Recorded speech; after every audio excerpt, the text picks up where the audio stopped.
राधा कृष्ण की अमर प्रेम कहानी, उनका बचपन और फिर जीवन भर साथ रहते हुए भी साथ न रहना हर प्रेम करने वाले के मन में ये बात घर कर जाती है।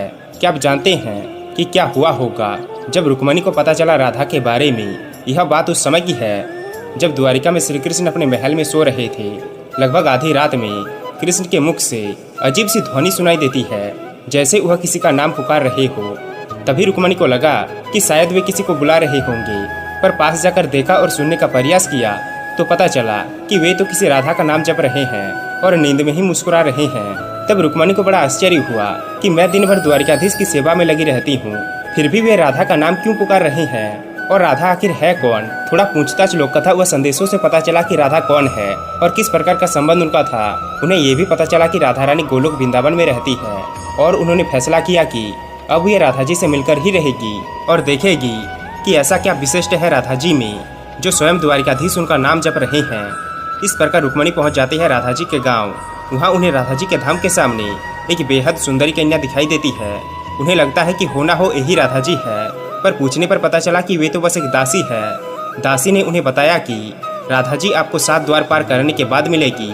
उन्होंने 7 द्वार पार किए और हर द्वार पर एक से बढ़कर एक दासी को देख सोच रही थी कि अगर उनकी दासियां इतनी सुंदर है तो स्वयं राधा रानी कितनी सुंदर होगी। यह सोचते हुए राधा जी के कक्ष में पहुंच जाती है और कक्ष में राधा जी को देखती है, अत्यंत सुंदर तेजस्वी, जिसका मुख सूर्य से भी ज्यादा तेज चमक रहा था।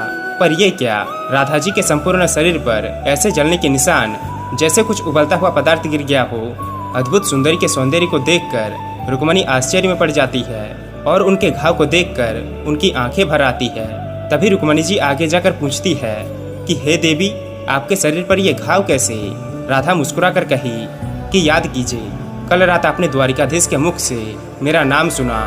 यही बात आपके दिमाग में छाई रही और आपने अनजाने में उन्हें बेहद गर्म दूध दे दिया।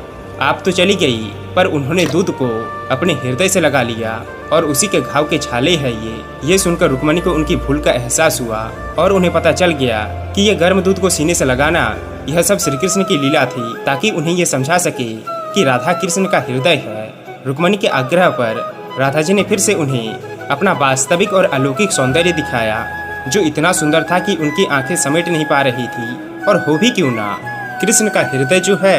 तब रुक्मणी स्वीकार कर लेती है कि कृष्ण की राधा ही सर्वश्रेष्ठ है और राधा रानी जैसा कोई दूसरा नहीं जो कृष्ण के हृदय से जुड़ा हो। तो दोस्तों, कमेंट में जय राधा कृष्ण लिखना ना भूले।